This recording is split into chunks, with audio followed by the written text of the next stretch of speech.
My family texted, "We need space from you. Please don't reach out anymore. At all." My uncle packed them up. I simply replied, "Of course. I'll cancel my direct deposits first thing." By midnight, the family trust was frozen. The vacation fund emptied, and the estate taxes were their problem again. The next day, my sister called me 13 times. I just sent one message back. "I need space from you." Hey Reddit, throwaway account for obvious reasons. This happened over the past 8 months and I'm still processing it all, but I figured you'd appreciate the justice served here. Fair warning, this is a long one, but trust me, it's worth the read. Some background. I, 32 male, make about $165,000 annually, plus quarterly bonuses that can push me well over $200,000 in good years. Been grinding in this industry since college, worked my way up from entry-level estimator making $35,000 to running multi-million-dollar commercial projects. The journey wasn't easy. Lots of 70-hour weeks, dealing with impossible deadlines, managing crews of 50-plus people, and constantly putting out fires that could cost the company hundreds of thousands if not handled correctly. My family situation is, let's call it complicated. Dad's been between opportunities for the better part of a decade, which is polite code for professional couch occupant who's convinced that the perfect job is just around the corner. He's 58 now and hasn't held steady employment since the 2008 recession hit his sales career. Mom works part-time at a local jewelry store, maybe brings in $18,000 yearly when she feels like showing up consistently. The store is one of those boutique places that sells overpriced accessories to suburban moms who think spending $200 on a bracelet makes them sophisticated. Then there's my sister Jessica, who's 29 and absolutely convinced she's destined for Instagram fame with her 2,800 followers watching her post pictures of coffee cups and knockoff designer bags she pretends are authentic. Jessica has never maintained employment longer than 8 months. Her record includes quitting a receptionist job because answering phones was beneath her, getting fired from a retail position for showing up late consistently, and walking out of a restaurant hostess job because a customer was rude to her. She constantly cycles through boyfriends based primarily on their bank accounts and vehicle quality, and possesses the financial awareness of a toddler let loose in a candy store with unlimited credit. But she's the baby of the family, the princess who could do no wrong in my parents' eyes. So naturally, she's beyond any criticism or accountability. About 6 years ago, when my career really took off and I started earning serious money, I made what I now recognize as the catastrophic mistake of helping with family expenses. It started innocently enough. Dad needed transmission work on his aging truck, a legitimate $2,800 emergency that I covered without hesitation. Mom's credit cards were maxed out from various shopping sprees, a $7,200 debt that was crushing her with minimum payments, so I cleared it completely. Jessica's rent was overdue again after she'd blown her waitressing money on new clothes, another $1,650 that I handled to keep her from getting evicted. Initially, it felt absolutely incredible being the successful one, the provider, the hero swooping in to save everyone from their financial disasters. My parents seemed genuinely proud of what I'd accomplished. Jessica actually returned my phone calls and treated me with something resembling respect. And for a brief, shining moment, we felt like a real, functional family. But here's the fundamental truth about enabling people that I wish someone had taught me earlier. They stop seeing your generosity as kindness and start viewing it as obligation. Your emergency assistance becomes their permanent safety net. And before you know it, you're not helping family members. You're funding their lifestyle choices. What began as occasional emergency assistance gradually evolved into monthly expectations. Dad's vehicle would mysteriously require expensive repairs every quarter like clockwork. Mom discovered unexpected costs that perfectly coincided with her desire to redecorate the living room or buy new furniture. Jessica transformed financial manipulation into what I can only describe as performance art, complete with crocodile tears and Academy Award-worthy sob stories. Her routine was masterful in its predictability. She'd call me at work, sobbing hysterically about how her rent was due in 2 days and she didn't have the money, how she was about to be homeless, how this was absolutely, positively, definitely the final time she'd ever request help from anyone. She'd paint elaborate pictures of sleeping in her car, losing all her possessions, being forced to move back in with our parents in shame. The emotional manipulation was surgical in its precision. Then, without fail, 2 weeks later, Instagram stories would feature her at expensive spa retreats, fancy restaurants, or weekend getaways with whatever guy she was dating that month. The same person who'd been about to be homeless would be posting selfies with $15 cocktails and designer sunglasses, acting like she'd never had a financial worry in her life. The real problem, though, was Uncle Rick, Dad's older brother, and the family's self-appointed financial expert. This man considered himself our family's personal Warren Buffett because he'd worked at a tax preparation service briefly in the 1990s, apparently qualifying him in his own mind as a sophisticated investment advisor. He'd managed my grandfather's estate as primary trustee since Grandpa passed 5 years ago, a responsibility that came with oversight of roughly $385,000 in various investments, real estate holdings, and assets that represented my grandfather's entire life's work. Uncle Rick's management philosophy seemed to involve treating Grandpa's legacy as his personal entertainment fund. Weekend gambling trips to Atlantic City, a fishing boat he couldn't remotely afford on his retirement income, multiple failed business ventures that somehow always required temporary funding from the estate, all financed by my grandfather's hard-earned money that was supposed to be preserved for the family's future. The absolute worst aspect of this entire dynamic? They all acted like I owed them this financial support. Not grateful, not apologetic, not even acknowledging the sacrifice involved. Entitled. Completely. Utterly entitled. Like I was some sophisticated ATM that dispensed cash when they input the correct emotional codes, and my primary function in life was solving their money problems while they made poor decisions. I remember the exact moment I realized how deeply I'd fallen into this psychological trap. Last year's Thanksgiving dinner, which I'd spent nearly $3,500 to host at an upscale restaurant because Mom wanted to create lasting memories for the family. I'm sitting there watching Jessica photograph every course for her Instagram, including the $180 bottle of wine I'd purchased, listening to Dad complain about his truck's latest mechanical issues, vehicle I'd helped finance, while Mom planned another expensive vacation to Mexico that would somehow inevitably become my financial responsibility. Jessica looked directly at me with this casual, dismissive expression and said, "David, you're incredibly fortunate not having real problems to worry about. Must be absolutely amazing having all that construction money and not having to stress about anything. Fortunate. Like my success had materialized from thin air. Like I hadn't spent 15 years working 65-hour weeks, managing impossible deadlines, dealing with stress-induced insomnia and anxiety, constantly educating myself on new technologies and management techniques, just to have my own sister act like my career achievements were some kind of cosmic lottery win, rather than the result of sustained effort and sacrifice. That moment crystallized my need for an exit strategy. I just didn't realize I'd need to implement it so quickly. Enter my best friend Danny, the only person in my life who'd seen through their manipulation from day one. Danny and I met during college engineering courses, initially bonding over late-night study sessions and shared determination to succeed, despite coming from families that couldn't provide financial support. While I ultimately entered construction management, Danny took the entrepreneurial route and launched a small but increasingly profitable consulting firm, specializing in business systems, optimization, and process improvement for mid-sized companies. Danny possesses an almost supernatural ability to detect deception and manipulation, probably developed during his own challenging childhood. He'd observed my family dynamics for years, never hesitating to voice his concerns about how they treated me, though he was always careful to frame his observations as genuine worry rather than criticism. "Brother, your family treats you like a walking credit line," he'd tell me whenever I mentioned covering another one of their expenses. "When's the last time any of them asked about your well-being, your stress levels, your career goals, without immediately following up with a request for money?"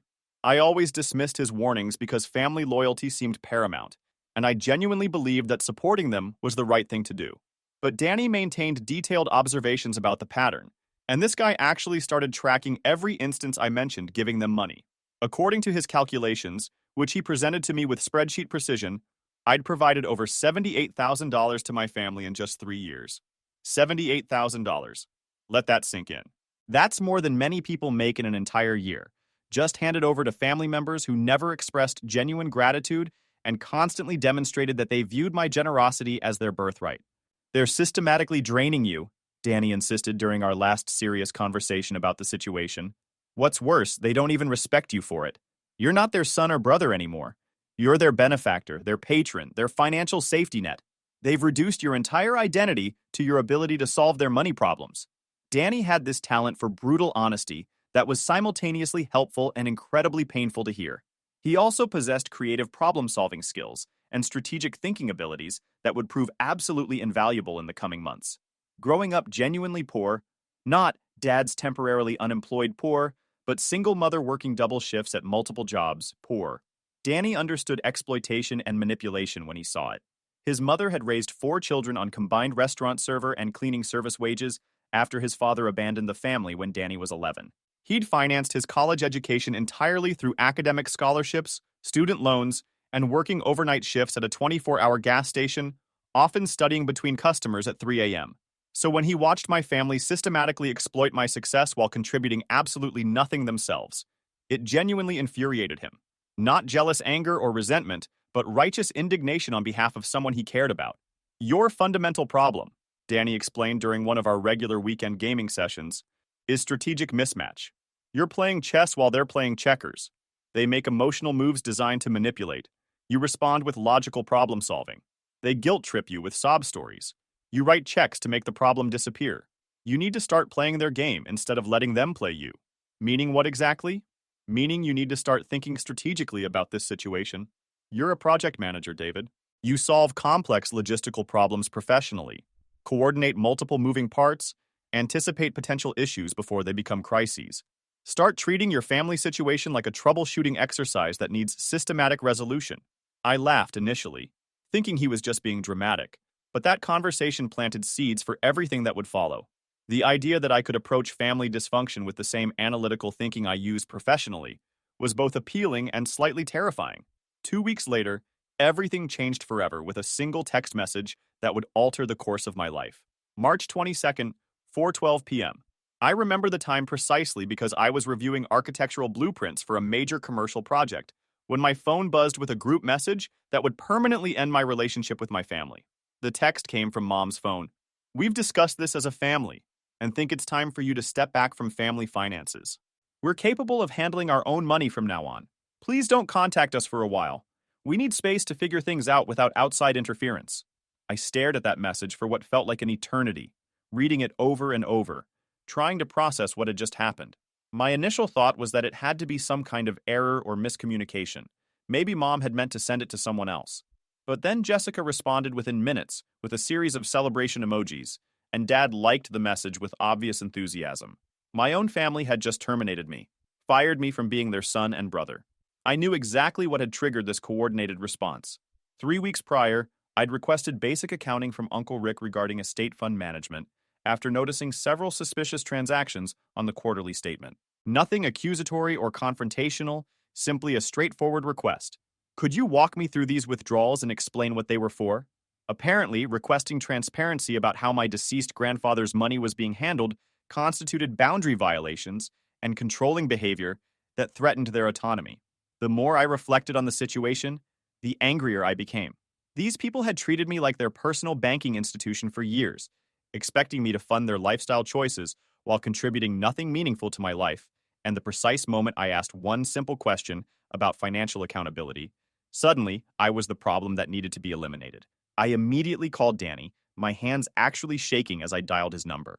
"This is unbelievable," he said after I read him the text word for word. "They actually did it. They cut you loose like you were some kind of employee they could just dismiss. I can't believe this is happening. After everything I've done for them, all the money, all the help." "Stop right there," Danny interrupted firmly. "This is actually the best possible outcome for you. They just provided perfect justification for complete separation. They've shown you exactly who they are and how they really feel about you. But what about family loyalty? What about what? Your sister posting Instagram stories from expensive vacations while you pay her basic living expenses? Your parents who haven't expressed genuine gratitude or interest in your well-being in years? Your uncle who's been systematically embezzling from your grandfather's estate while calling you controlling for asking questions?"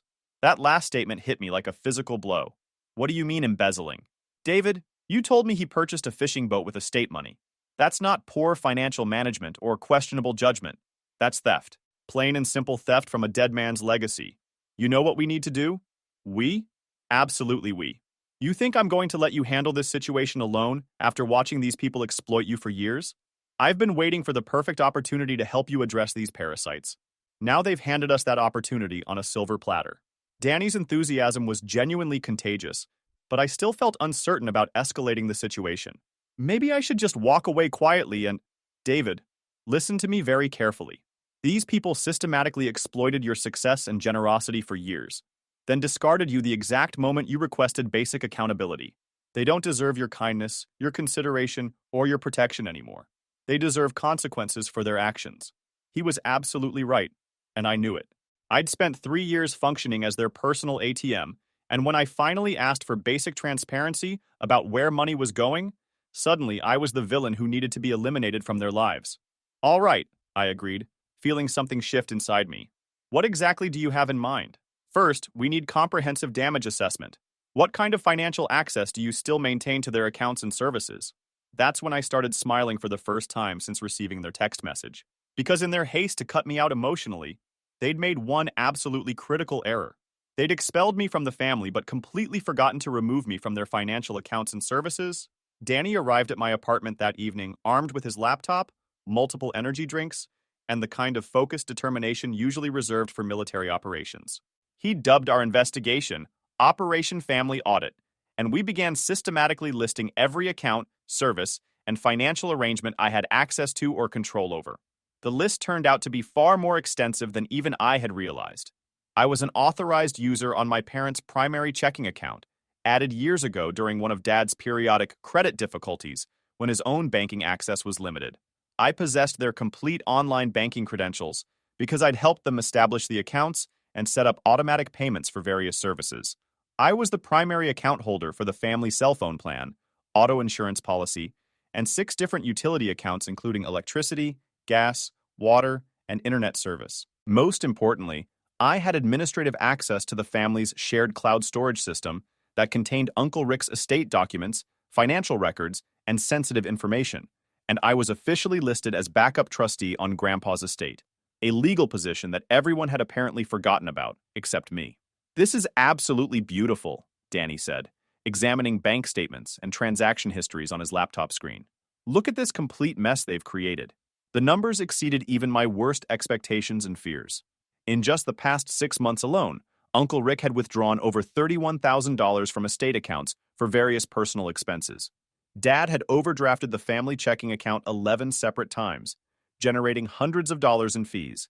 Mom had accumulated more than $13,500 in home shopping network debt across multiple credit cards.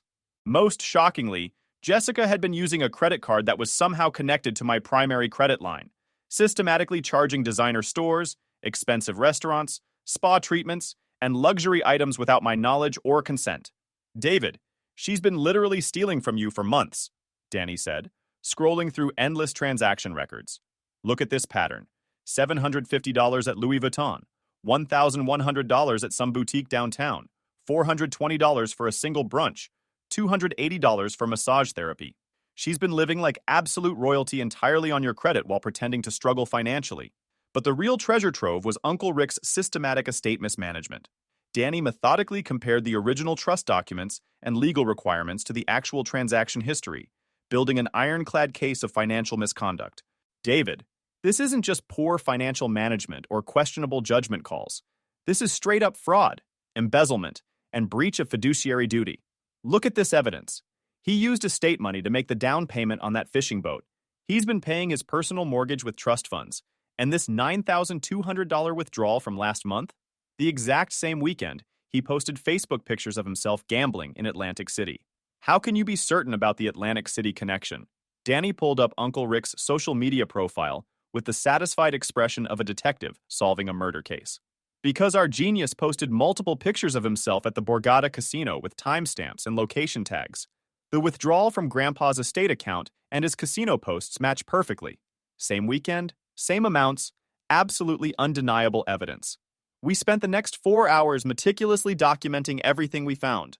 Danny created a secure folder on his private server and systematically uploaded copies of every bank statement, every suspicious transaction record, every piece of evidence we could locate.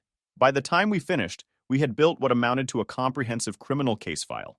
All right, Danny said, leaning back in his chair with obvious satisfaction. We have more than enough evidence here to completely destroy all of them financially and legally. The question now is, how do you want to proceed with this information? I considered the question carefully, feeling a cold clarity settle over me. I want them to experience exactly what they made me feel for years. Used, betrayed, taken advantage of, and completely powerless to stop it. Now you're thinking with perfect clarity. But we need to be strategic about our approach. We can't just demolish everything immediately. We need to apply gradual pressure so they understand exactly what they've lost and why they're losing it. Danny outlined what he called the Cascade Strategy, a systematic approach to dismantling their entire support system. Phase 1. We gradually remove their access to your money and credit so they feel increasing financial pressure without immediately understanding the source. Phase 2. We systematically shut down all the services and accounts you fund, forcing them to handle their own basic needs. Phase 3. We expose Uncle Rick's fraud to appropriate legal authorities and let the criminal justice system handle the consequences. What about Jessica specifically? Danny's grin became absolutely diabolical. Oh, I have very special plans for your dear sister. She's been building her entire fake lifestyle on your money while treating you like garbage. Time for her to learn what reality looks like. We decided to start small and build momentum gradually. The first move was calling my cellular carrier and removing my entire family from my service plan. No warning, no explanation, no opportunity to make alternative arrangements. Their phones simply stopped working mid-conversation. Within 3 hours, I had accumulated 20 missed calls and over 40 text messages from various family members desperately trying to understand why their phones had suddenly stopped functioning. The messages ranged from confused, "Did you forget to pay the phone bill?" to demanding, "Fix this immediately," to genuinely desperate, "I need my phone for work applications, David." I ignored every single message and call. The next step was removing myself as an authorized user from various utility accounts. Electricity, gas, internet service, water, everything that had been automatically paid from my credit card for their convenience. I methodically canceled those payment arrangements and formally notified the utility companies that I was no longer financially responsible for those accounts. The absolute beauty of this approach, Danny explained with obvious appreciation for the strategy, is that they can't directly blame you for these problems. These appear to be normal billing issues and service interruptions, not intentional sabotage. They have to solve each problem individually without understanding the larger pattern. The third move was auto insurance. My entire family had been using my comprehensive policy because group rates were significantly cheaper for everyone involved. I called my insurance agent and removed them from coverage, effective immediately. That's when things started becoming truly interesting. Dad was driving to the hardware store the next afternoon when police pulled him over for what should have been a routine traffic stop, expired vehicle registration.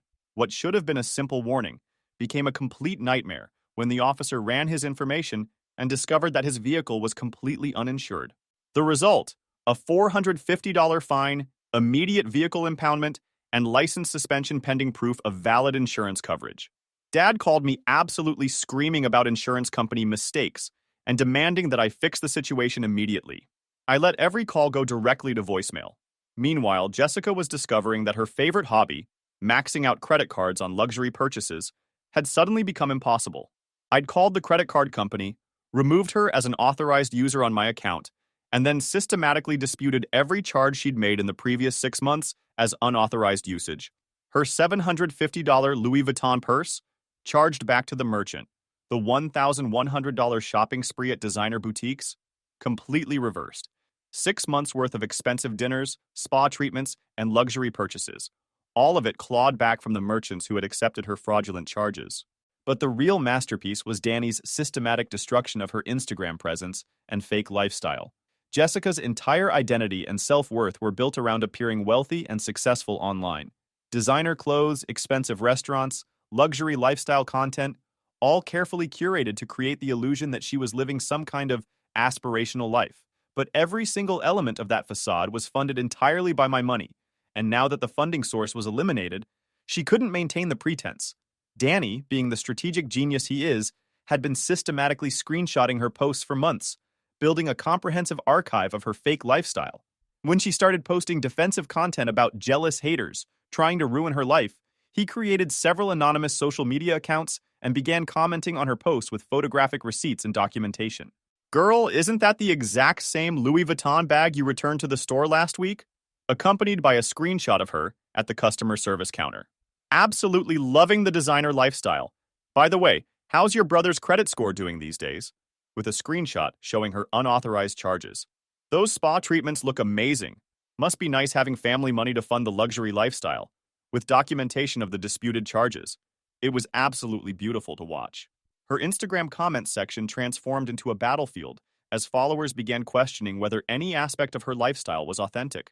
Her follower count dropped by 45% in just 2 weeks as people realized they'd been following a complete fabrication. But we were only getting started with the serious consequences. While we were methodically strangling their day-to-day finances, Danny and I were simultaneously preparing for the nuclear option, exposing Uncle Rick's systematic fraud to appropriate legal authorities. Remember that backup trustee position I mentioned having on Grandpa's estate? That role carries serious legal authority and responsibility, especially when the primary trustee is clearly misappropriating funds and violating their fiduciary duties to the beneficiaries. Danny helped me research the specific legal requirements for reporting trustee misconduct, and together, we assembled a comprehensive file that would make prosecutors genuinely excited. Bank records, receipts, social media posts, credit card statements, documented patterns of behavior, everything needed to prove beyond any reasonable doubt that Uncle Rick had been systematically looting the estate for personal use over an extended period. Before dropping that legal nuclear bomb, however, we wanted to give my family one final opportunity to reveal their true character and priorities. I carefully crafted a formal email to the family group that was professionally worded and completely reasonable. Hello, everyone. I've been reviewing financial documents related to Grandpa's estate and have noticed several irregularities that require investigation. As backup trustee, I'm legally obligated to look into these matters. Uncle Rick, could you please provide detailed documentation for the following withdrawals from estate accounts, followed by a comprehensive list of 18 suspicious transactions totaling over $52,000. The response was immediate, coordinated, and exactly what Danny and I had predicted. Uncle Rick, you have absolutely no authority to question my decisions or management of this estate. I've been handling these responsibilities perfectly well without your interference or micromanagement. Dad, David, you're completely out of line here. Rick knows exactly what he's doing and doesn't need to justify his decisions to you. Mom, this is precisely why we said we needed space from you. You're being controlling, disrespectful, and completely inappropriate. Jessica, OMG, can you just leave everyone alone for once? You're so obsessed with money and control, it's actually scary. Not a single family member addressed the actual question about missing money. Not one expressed any concern about potential fraud or mismanagement of Grandpa's legacy. They simply circled the wagons and attacked me for asking legitimate questions about documented financial irregularities. Absolutely perfect, Danny said when I showed him their responses. They just provided everything we need to prove this isn't about family drama or personal conflicts. It's about criminal financial behavior that they're all complicit in covering up. That same afternoon, I filed formal complaints with the State Attorney General's office alleging trustee misconduct, breach of fiduciary duty, and possible embezzlement. I also sent complete copies of our documentation to the local district attorney's office and the IRS Fraud Investigation Division. How long before they realize what's happening? I asked Danny. Based on my experience with these matters, Uncle Rick is going to receive a very unpleasant phone call from a government attorney within 48 hours. They take estate fraud extremely seriously, especially when there's this level of documentation and evidence. Danny's prediction proved absolutely accurate. Exactly 2 days later, Dad called me in a complete panic.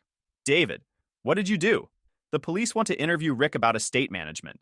They've frozen all the accounts. Your mother is completely hysterical, and we don't know what's happening. I reported suspected fraud to the appropriate legal authorities, I replied calmly. You know, exactly like I'm legally required to do as backup trustee when I discover evidence of misconduct. But Rick said the withdrawals were all legitimate. Dad, Rick stole over $52,000 from Grandpa's estate to buy a boat and fund his gambling addiction. The police didn't freeze those accounts because I'm being vindictive. They froze them because Uncle Rick committed multiple felonies and violated his legal responsibilities as trustee. Complete silence on the other end of the phone. We really need to talk about this situation, Dad finally said. No, we really don't. You made it very clear that you wanted me to step back from family finances. Mission accomplished. I hung up and turned off my phone, feeling a profound sense of satisfaction. The next morning, Danny woke me up with the news that Uncle Rick had been arrested at his home and charged with multiple counts of estate fraud, embezzlement, and breach of fiduciary duty. The arrest made the front page of the local newspaper. Local man charged with estate fraud, with Uncle Rick's mugshot displayed prominently. The article mentioned that he had allegedly stolen over $55,000 from his deceased father's estate to fund personal expenses, including gambling debts, luxury purchases, and recreational activities. My phone immediately started ringing nonstop. Mom, Dad, Jessica, Aunt Linda, even extended family members I hadn't heard from in years. I let every single call go directly to voicemail and listened to them later for entertainment. The voicemails were absolutely enlightening in terms of revealing their true priorities. Mom, sobbing hysterically, "David, please call me back immediately. The attorneys are saying Rick could face serious prison time. All the estate accounts are frozen and we can't afford legal representation. We desperately need your help to fix this situation." Dad, sounding completely defeated, "Son, I know we haven't handled this situation well, but we're still family. Rick made some mistakes, but he doesn't deserve to go to prison. Can't you just drop the charges and work this out privately?" Jessica, panicked and desperate, "David, this is completely insane. Uncle Rick isn't a criminal. He just made some bad financial choices. Plus, all my stuff got repossessed, and my credit is completely ruined, and I can't even afford groceries. You have to fix this mess." The most revealing one came from Aunt Linda, Uncle Rick's wife. "David, I don't know what you think you're accomplishing here, but you're systematically destroying this entire family. Rick is fundamentally a good man who made some mistakes. If you had any decency or family loyalty, you'd be helping us instead of attacking us when we're most vulnerable." Danny and I listened to all the voicemails while playing video games and eating takeout, marveling at their complete inability to accept responsibility for their actions. "They still don't understand what's happening," Danny observed with obvious amusement. "They're not apologizing for treating you terribly or acknowledging their exploitation. They're angry that actions finally have consequences. Should I respond to any of them? Absolutely not yet. Let them marinate in this situation for a while longer. They need to fully understand that their old life of using you is completely gone before they'll be capable of genuine change." Danny's advice proved absolutely correct. Over the following weeks, the full scope of their financial dependency on me became painfully evident to everyone involved. Without my credit and income supporting their lifestyle choices, everything began collapsing in spectacular fashion. Dad's truck got repossessed because he couldn't make the monthly payments without my financial assistance. Mom had to cancel their planned vacation to Mexico and pick up additional shifts at the jewelry store to cover basic expenses. Jessica was forced to move back in with my parents because she couldn't afford rent or basic living expenses, and her Instagram influencer dreams died completely when repo men reclaimed all her fake designer items. The house they were renting? Turns out I'd been co-signing that lease agreement for the past 2 years. When I formally removed myself from the lease, the landlord reviewed their actual income and decided it was insufficient to maintain the property. They received 30 days' notice to find alternative housing. But the most serious problem was the mounting legal expenses. Uncle Rick desperately needed a competent criminal defense attorney for the fraud charges, and experienced white-collar criminal lawyers don't come cheap. The family was looking at minimum $35,000 in legal fees, and with their finances completely destroyed, they had absolutely no way to pay for adequate representation. That's when Dad finally swallowed whatever remained of his pride and came to see me in person for a final confrontation. I was working in my home office on a Saturday afternoon when the doorbell rang. Through my security camera system, I could see Dad standing on my front porch looking like he'd aged 15 years in the past month. He was wearing a wrinkled shirt that probably hadn't been washed in days.